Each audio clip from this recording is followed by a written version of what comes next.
pagi bangun tidur, Pak. Oh, bangun Terus tidur. saya cek kalender, loh ini udah 40 hari nih gitu. Terus Oh langsung gitu. ya ke teras, duduk, diem, duduk manis, menunggu penjemputannya, Pak.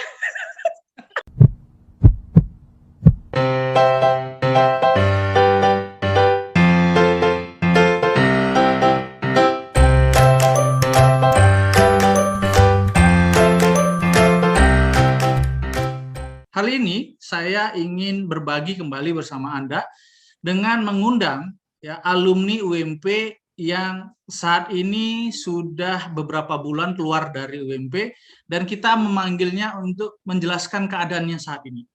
Karena katanya dia sudah banyak beraktivitas, bukan hanya produktivitas saja, tapi sudah berbagi di dunia TikTok.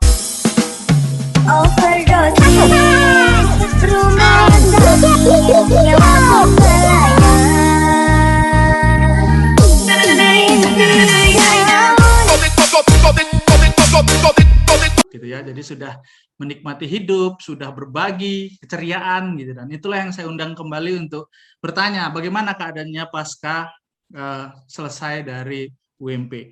Dan ini adalah Lina. Halo Lina, assalamualaikum. Assalamualaikum warahmatullahi wabarakatuh. Waalaikumsalam. Ya, Lina, terima kasih mau untuk berbagi di sini. Dan Lina ini asal dari Riau di ya, Riau-nya di Kuantan Sengingi, Pak. Ya, Lina, kita mungkin langsung bertanya di keadaan awal kamu itu sejak kapan terkena NC dan gejala yang dirasakan saat itu seperti apa? Awal mula saya terkena anxiety itu pada bulan 7 tahun 2021. Tepatnya setahun yang lalu, saya itu mengalami serangan panik. Yang saya alami itu serangan panik pada malam hari, itu saya lagi tidur, tiba-tiba saya kebangun, dada saya terasa sesak, terus jantung saya berdebar kencang, kemudian kaki sama tangan saya itu gemeter, terus langsung keluar keringat. Terus saya ketakutan, loh ini saya ini kenapa gitu? Saya ini kenapa?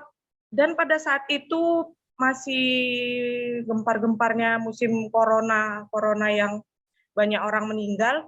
Jadi saya tuh berpikir saya tuh kena corona, kenapa saya sesak napas gitu kan? Jadi saya tuh ketakutan banget, terus saya langsung dilarikan ke rumah sakit. Setelah sampai di rumah sakit, saya diperiksa itu semuanya normal, tapi saya itu merasa sesak napas. Saya meminta sama dokternya, saya itu maunya di oksigen, saya ini sesak napas, kayaknya saya itu susah bernapas gitu. Tapi setelah diperiksa saya itu nggak kenapa-napa, ibu itu nggak perlu oksigen katanya gitu kan. Tapi saya itu nggak percaya, saya itu merasa itu saya itu sesak napas gitu kan. Ya, kemudian ya dokternya meyakinkan saya itu nggak apa-apa, ibu itu nggak kenapa-napa katanya. Kemudian saya pulang dan mulai dari hari itu saya itu merasakan ini nggak beres ini, dalam tubuh saya ini ada yang nggak beres ini gitu. Jadi setiap hari saya seperti itu hingga saya merasakan yang benar-benar yang stres gitu. Saya ini pasti ini sakit berat, ini saya pasti sakit terkena serangan jantung paling ya gitu. Jadi saya itu mengalami stres yang berkepanjangan hingga berbulan-bulan. Kemudian saya merasakan sensasi itu pada bulan 11-nya itu saya sudah langsung mulai merasakan sensasi seperti keliengan, migrain, tengkuk, leher tuh terasa kaku dan berat, pundak juga kaku berat. Terus kalau tiduran itu seperti terasa di ayun-ayun, seperti di atas kapal gitu kan. Susah tidur, saya tuh tidak bisa tidur, saya sering kaget gitu kan. Terus saya tuh kenapa gitu, saya selalu bertanya-tanya. Dan saya setiap saya merasakan sensasi, saya tuh langsung mikirnya, harus ke dokter nih, ini nggak bisa dibiarin nanti saya mati gitu aja pikirannya. Jadi setiap saya ke dokter tuh, saya tuh dibilang saya tuh nggak apa-apa, keluhannya apa gitu kan, migrain. migrain, apa keliengan, terus saya dikasih obat migrain, obat sakit kepala, obat keliengan. Saya mengkonsumsi itu, tapi perubahannya nggak ada sama sekali gitu. Hingga pada suatu hari, saya juga darah tinggi. Darah tinggi saya dikasih obat darah tinggi juga, nggak ada perubahan sama sekali. Darah tuh nggak turun-turun. Terus saya mengeluhkan leher saya seperti tercekik, saya mengeluhkan saya seperti kembung gitu, perutnya itu seperti begah gitu. Saya dibilang itu kena GERD. Saya dikasih obat GERD, tapi nggak ada perubahan juga sama sekali. Dan saya sampai berobat ke psikiater karena saya dibilang dokternya saya sudah mengalami gangguan kecemasan itu. Saya berobat ke psikiater, saya dikasih obat penenang dan antidepresan. Saya mengkonsumsi itu selama 8 bulan.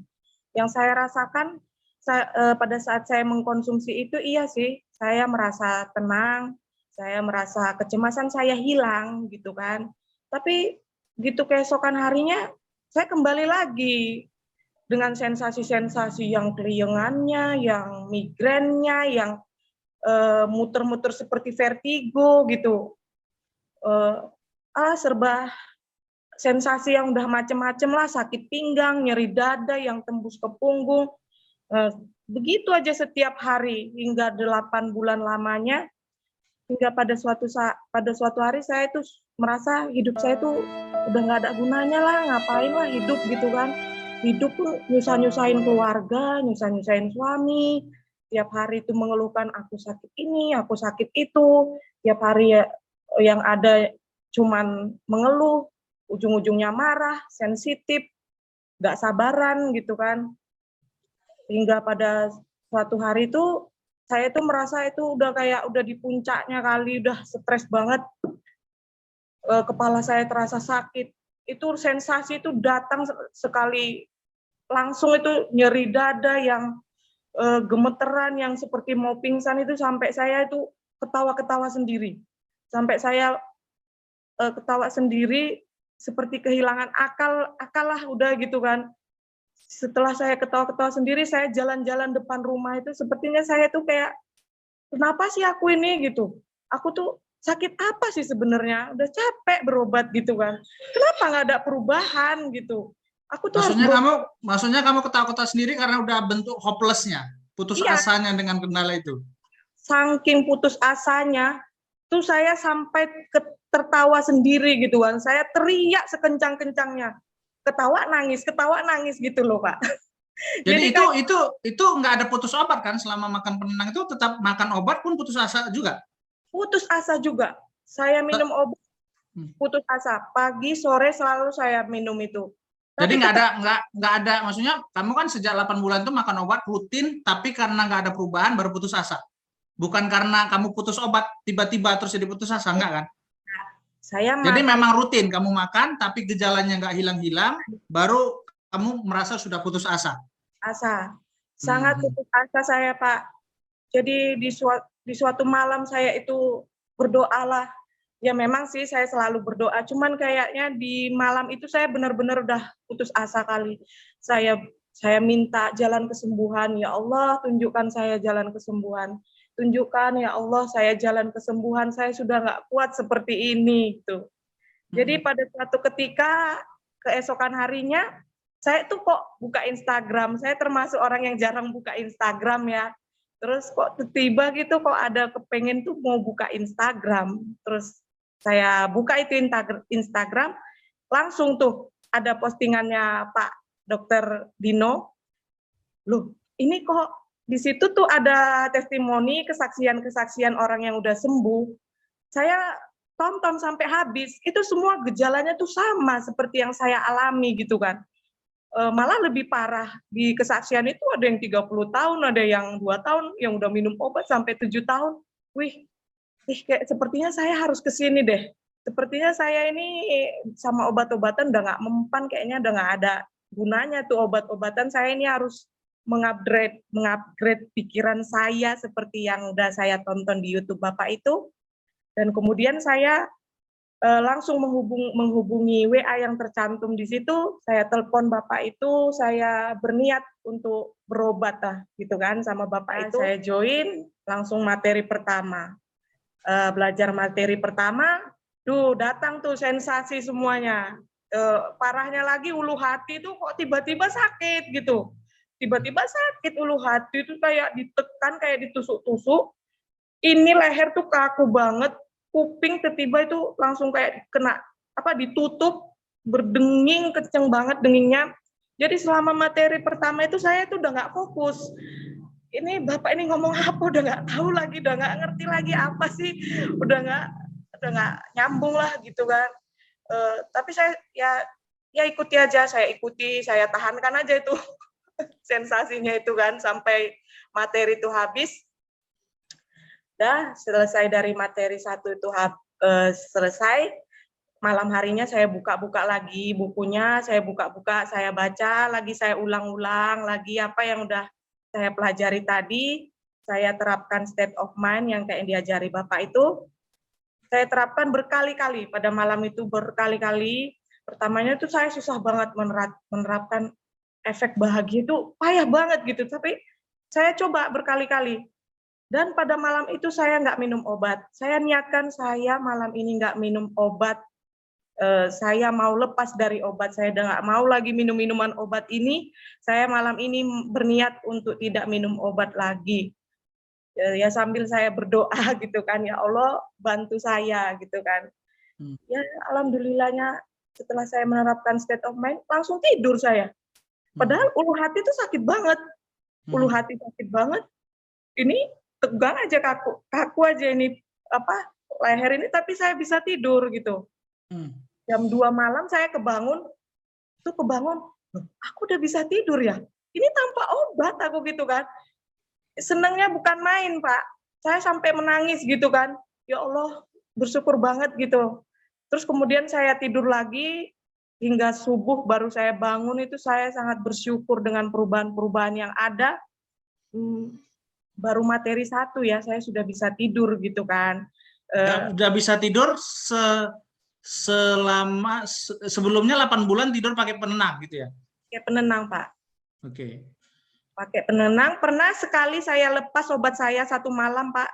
Saya bisa tidur tapi jam 12 malam saya kebangun nggak bisa bangun, kayak kepala ini muter-muter gitu Pak. Muter-muter, tuh dadanya jeduk-jeduk nyeri banget gitu kan. Ini kenapa gitu kan? Ini kenapa? Lepas obat mungkin gini ya efeknya, ngeri banget gitu. Jadi besoknya langsung saya minum lagi obatnya. Jadi malam itu sih saya ada keraguan, jangan-jangan terulang lagi kayak yang kemarin saya lepas obat, nanti muter-muter sampai nggak bisa jalan tuh. Jalan tuh harus pegangan dinding, pegangan apa yang ada di sekitar saya gitu kan. Dan alhamdulillahnya itu nggak terjadi gitu kan. Saya tetap tenang gitu, saya tetap menerapkan state of mind, hingga keesokan harinya saya review. Manusia mempunyai 2 pikiran, yaitu yang disebut dengan user 1 dan user 2. User 1 adalah pikiran sadar. User 2 adalah pikiran bawah sadar. Review itu saya nggak langsung benar gitu kan, sama Bapak itu masih ada dikoreksi yang salah. Jadi pada saat itu juga saya merasa, buat apa sih review ini gitu kan. Itu merasa ada beban juga di situ kan, terasa beban juga, walah udahlah anxiety masih disuruh lagi kayak gini gitu kan.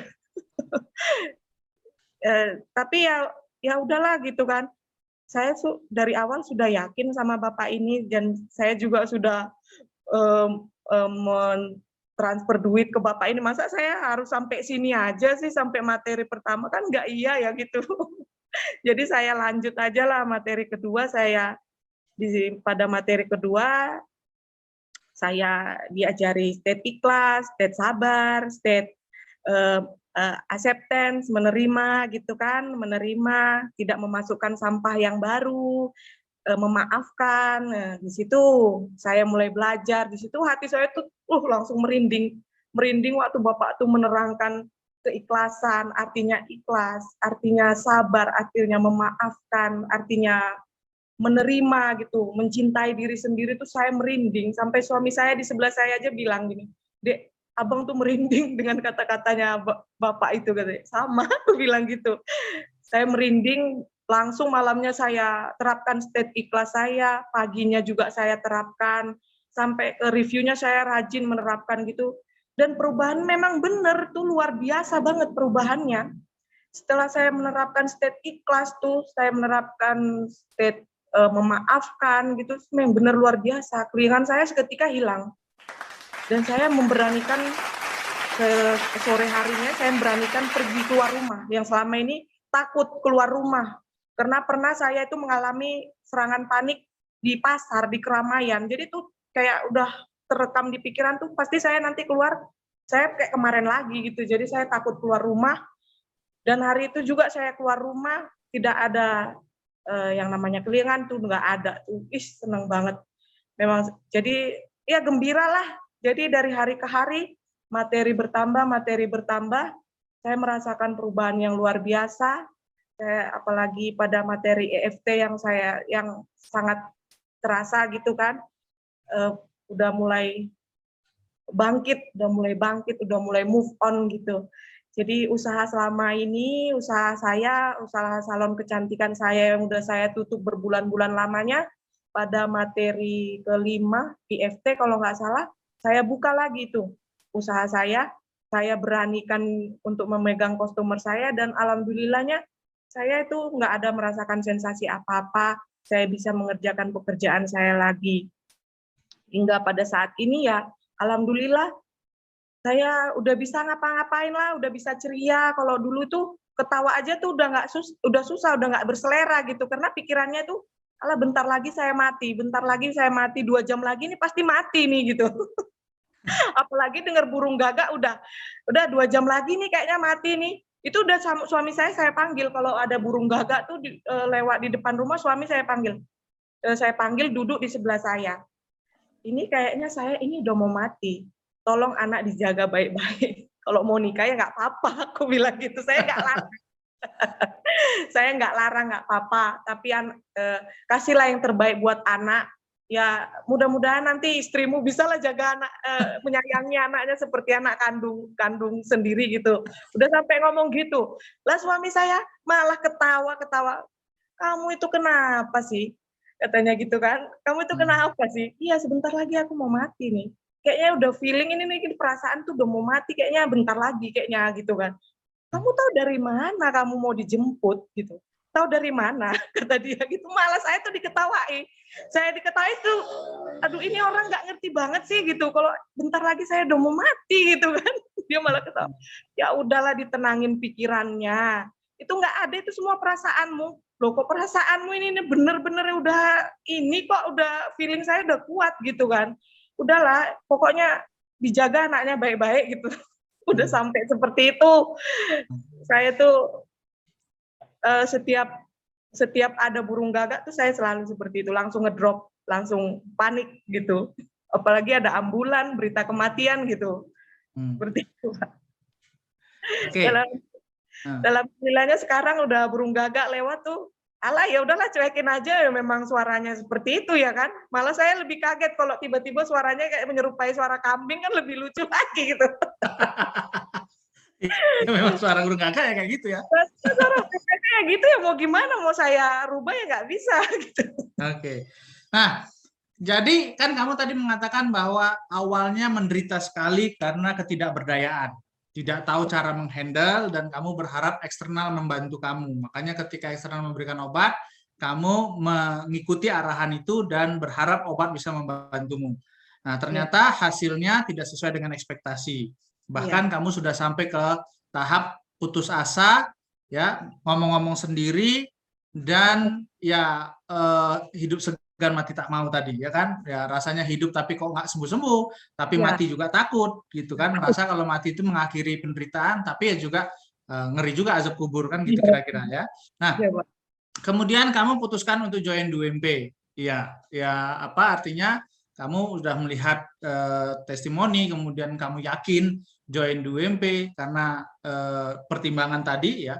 Nah, kemudian kamu menjalani progresnya hari demi hari, walaupun awalnya kamu dapat sensasi dalam belajar, kemudian tapi tetap kamu komitmen, kamu ulangi pelajaran, kamu review, dan progresnya materi pertama sudah bisa tidur tanpa obat, dan itu terjadi setelah 8 bulan tidak pernah bisa tidur sendiri tanpa obat. Iya. Oke, kemudian kamu lanjut materi kedua, dapat pelajaran lagi state of mind yang terkait dengan ikhlas, sabar, memaafkan, kamu sudah bisa progresnya keluar dan gejala-gejala psikosomatisnya sudah berkurang. Iya, Pak. Nah, sampai ke materi kelima itu EFT, kamu sudah bisa produktif lagi, sudah bisa sudah bisa salon kecantikannya sudah bisa beroperasional lagi, dan sudah bisa dikatakan beraktivitas normal kembali tanpa terganggu sama sekali. Ya dia kadang datang, Pak, tapi saya langsung itu tadi kembali tadi langsung EFT, langsung apa gitu. Artinya kamu punya cara yang membuat itu tidak mengganggu, langsung bisa diusir gitulah bahasanya. Ya, gitu. Bisa langsung teratasi. Langsung Oke, jadi tidak mengganggu. Selain daripada kisah yang tadi, yang cukup lucu tadi, yang dimana kamu sudah merasa sudah menentukan ajalmu hanya gara-gara mendengarkan suara burung gagak dan diketahui suamimu, kira-kira kisah penderitaan apa lagi yang menurutmu sekarang adalah hal terkonyol dalam hidupmu di masa lalu? Yang bisa kamu tertawakan. Di saat itu kamu betul-betul merasa itulah keadaannya, tapi sekarang ketika kamu mengingat itu, itulah hal terbodoh yang ku alami di masa itu. Apa kira-kira? Iya, pada saat itu gini Pak, saya tuh udah kena serangan panik kemarin, itu udah reda ya, tapi saya tuh masih mikir terus tuh, ini pasti nih saya nih mau mati gitu kan. Terus bodohnya lagi, langsung ke YouTube Pak, langsung ketik tuh ciri-ciri orang mau meninggal gitu. Terus langsung keluar semua 40 hari ciri-ciri orang sebelum orang mau meninggal gitu kan tulisannya. Terus saya pencet, terus saya tonton tuh sampai habis. Wah, loh ini kok sama kayak gitu kan. Wah, makin nggak karu-karuan di situ Pak. Ini 40 hari, terus saya ambil kalender. Ini tanggal berapa? Terus saya hitung 40 hari ke depan tepatnya tanggal berapa gitu. Ya, saya tunggu Pak, 40 hari kemudian udah saya lingkari itu, ini hari kematian saya gitu kan. Saya sendiri yang menentukan hari kematian. Yeah. ini udah 40 hari nih, ini hari ini gitu. Terus saya duduk manis di depan rumah Pak. Duduk manis menunggu penjemputan nyawa. Itu tengah malam dini hari atau paginya? Pagi bangun tidur, Pak. Bangun tidur. Saya kalender loh. Ini udah 40 hari nih gitu. Terus langsung ya ke teras duduk manis menunggu penjemputan nyawa. Terus aduh ini gimana ya kok belum ada perasaan yang kemarin feeling mau meninggal ini gitu kan. Ini kenapa ya kok belum ada gitu kan. Udah ada beberapa jam duduk Pak. Dengan alasan saya mau berjemur gitu sama suami, saya bilang saya mau berjemur gitu kan. Sinar pagi kan bagus tuh untuk berjemur.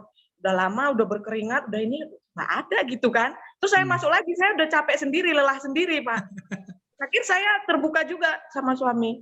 Sebenarnya aku tuh di depan itu bukan mau berjemur, aku bilang gitu.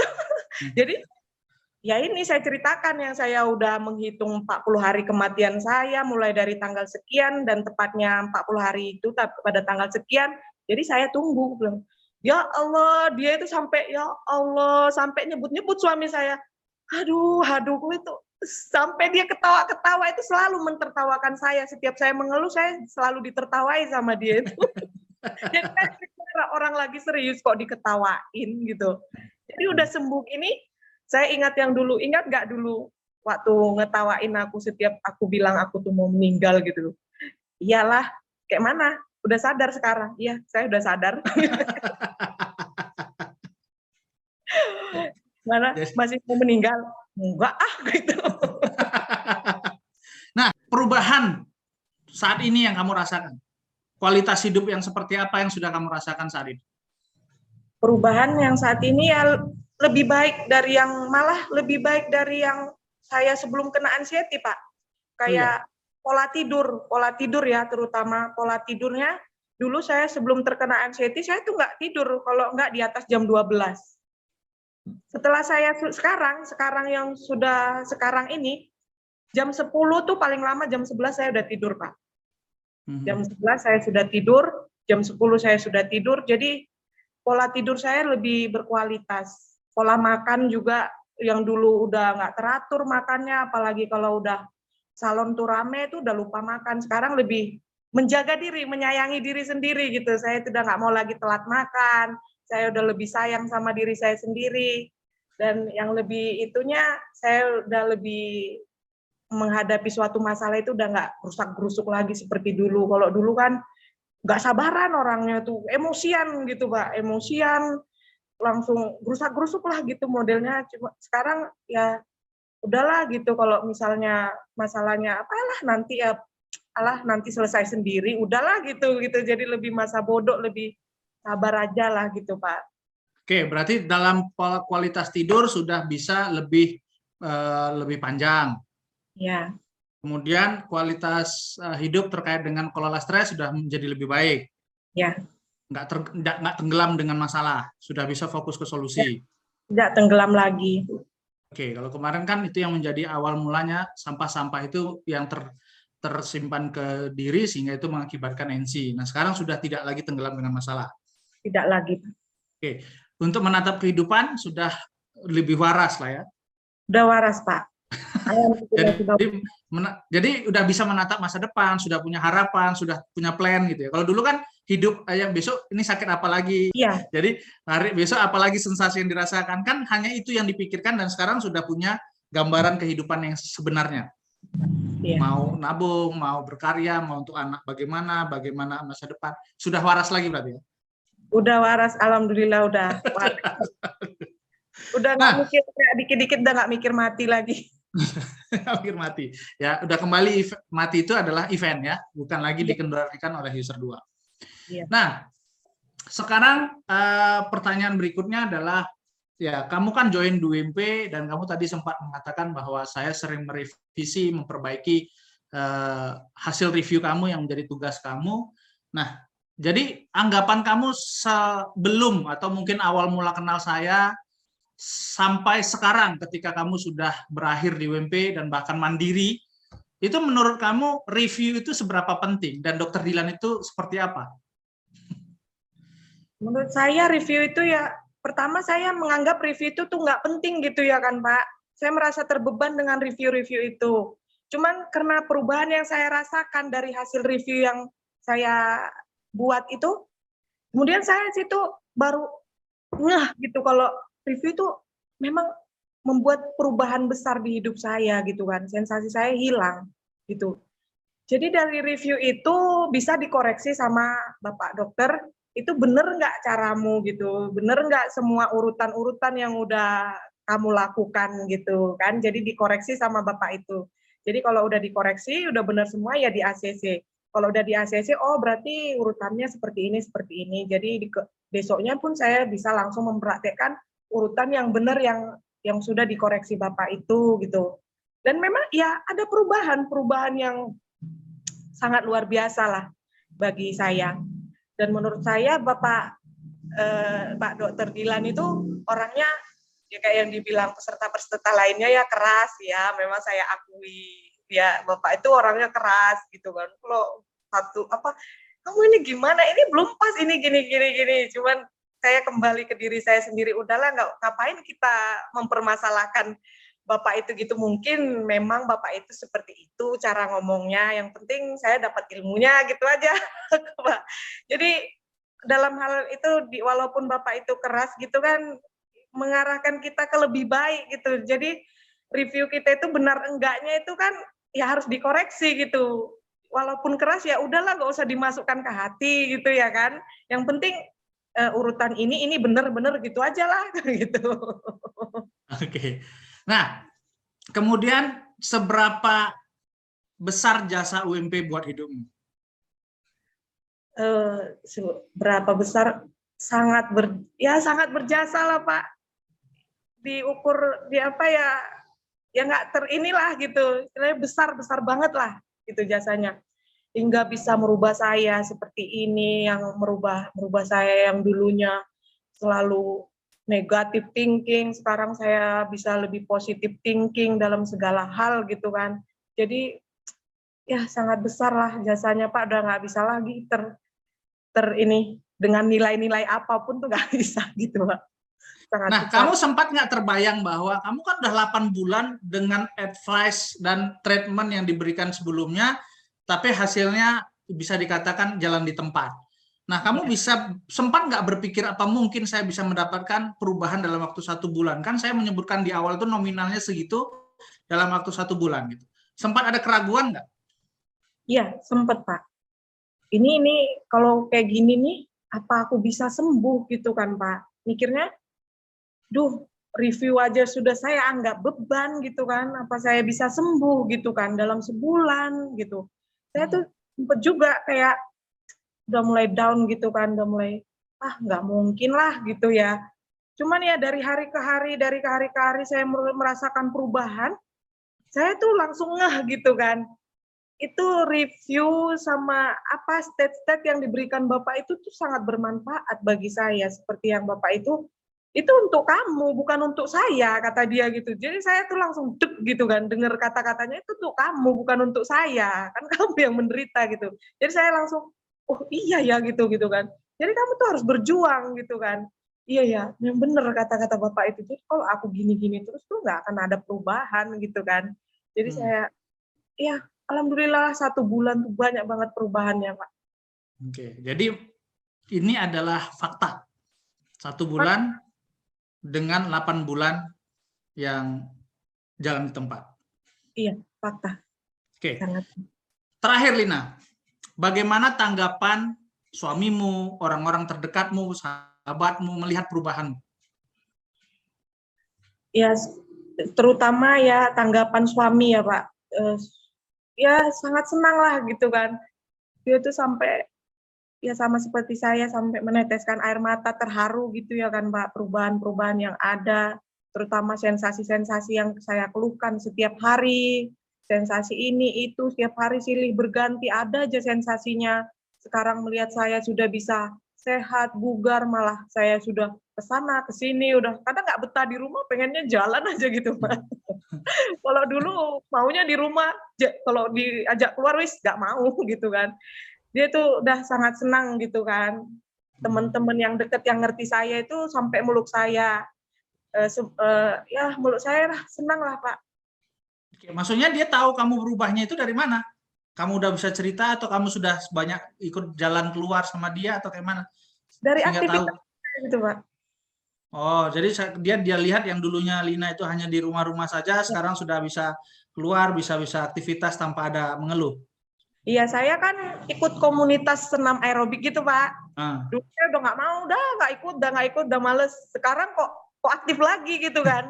Wih, sudah sembuh ya katanya gitu. Ya iyalah aku gitu. Mantap katanya orang itu, ya seneng juga gitu Pak. Oke. Pertanyaan terakhir. Menurut kamu anxiety disorder itu penyakit atau konsekuensi kebodohan? Anxiety disorder itu adalah konsekuensi kebodohan. Terima kasih. Baik. Oke, nah, jadi karena konsekuensi kebodohan, maka solusinya adalah upgrade ilmu. Ya, kalau dia cuma penyakit, makan obat, tapi bodohnya tetap nggak berubah-berubah, ya makanya makan obat enak, kemudian besoknya kumat lagi. Itulah yang menjawab kenapa selama penanganan 8 bulan tetap jalan di tempat. Baik, Lina, terima kasih banyak. Semoga apa yang kamu bagikan ini bisa menjadi kisah inspirasi buat orang-orang yang mungkin awalnya seperti kamu dulu. Ya, jadi dia berharap dengan keadaan eksternal yang memperbaikinya, udah shopping dokter, shopping dukun, ya, beli alat ini, beli obat ini, ya, kemudian makan ini, makan itu, ya hasilnya tetap di tempat karena permasalahannya kan sebenarnya user 2 yang bermasalah. Ya, jadi user 2-nya tidak dipahami, konon lagi diatasi gitu. Yang dipahami saja tidak, bagaimana bisa mengatasinya. Nah, itulah yang setidaknya apa yang kamu sampaikan di sini adalah ya membuka wawasan baru buat orang bahwa oke, saya bisa punya pilihan bahwa sembuh tanpa obat tuh ini loh orangnya, ini loh buktinya. Nah, progresnya juga ada loh gitu. Bukan Bukan kita simsalabim, terus kamu banyak jampi-jampi, terus kamu beli sesajen, kemudian nanti saya kirimkan tenaga dalam atau apa, kan enggak. Ya, jadi kamu diajarin ilmu, kamu mempraktekkan ilmu, kamu menghadapi problemmu yaitu user 2-mu, bawah sadarmu, dan ketika kamu bisa menaklukkan, kamu yang merasakan perubahan itu sendiri. Ya, jadi kalau saya dikatakan galak, sebenarnya itu bentuk dari keseriusan saya menolong peserta UMP. Kalau saya jahat, saya diem, saya kalem, kalian lama-lama di UMP, yang rugi kan kalian, bukan saya. Iya, Ya, Pak. tambah lagi Lina sebulan lagi, saya minta lagi uang, kan bukan itu niat saya. Saya mau serius, karena memang peserta itu memang butuh dibimbing, butuh dibantu. Iya. Jadi ya kita punya semangat yang sama, kamu punya niat sembuh, saya juga nggak mau peserta saya lama-lama di UMP. Jadi keluar itu ya memang sudah dalam keadaan berdaya dan mampu menaklukkan user 2. Baik, sekali lagi terima kasih. Izin ya, ini nanti saya share di YouTube, nanti saya bagikan, dan semoga kamunya juga konsisten mempelajari, jangan cepat puas, karena kita tahu hidup itu pasti punya masalah, yang penting kita punya kemampuan menghadapi. Ingat quote-nya, kita menderita bukan karena apa yang dialami, tapi karena ketidakmampuan mengatasi. Jadi dengan ilmu yang sudah dibekali, maka pastikan jadikan ilmu itu sebagai modal menghadapi semua kesulitan hidup.